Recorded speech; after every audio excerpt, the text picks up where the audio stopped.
Well, let's grab some popcorn, curl up around the fire, and let me tell you a little story here, right? So if you go back into the history of what today is called customer relationship management, it all really started back in the early 70s in airline call centers. The idea of being able to call into an airline and change your bookings, make a booking, things like that, and they developed this idea of call centers. And so for many years, the term customer relationship management was really connected to call center technology through the 70s and 80s across various different technology platforms.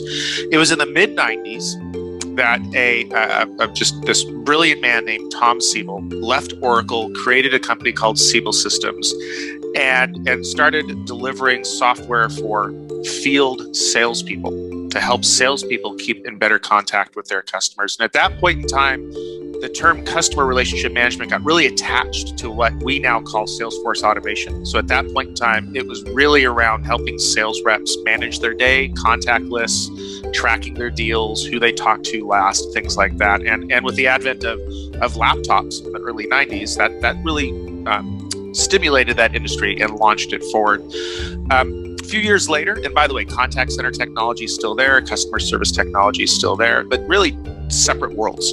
Right. And then you fast forward a few years and the internet comes about, and this wonderful thing called spam, not just a breakfast food anymore, starts inundating us. And that really kind of kicked off the idea, well, if a spammer can do it, me as a company, I can use email to engage with my customers and prospects. And so these three side-by-side industries, marketing automation, Salesforce automation, customer service automation, really started taking off at that point in time. And the term CRM was still pretty attached to the sales solutions out there.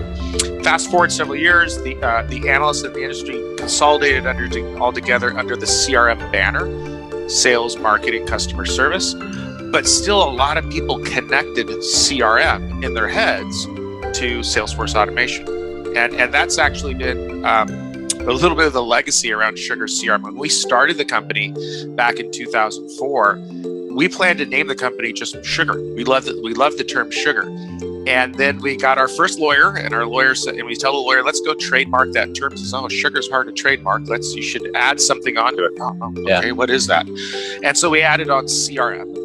And in our minds, it was to convey the meaning of that fully integrated suite of software, helping you to manage every step of the customer's journey.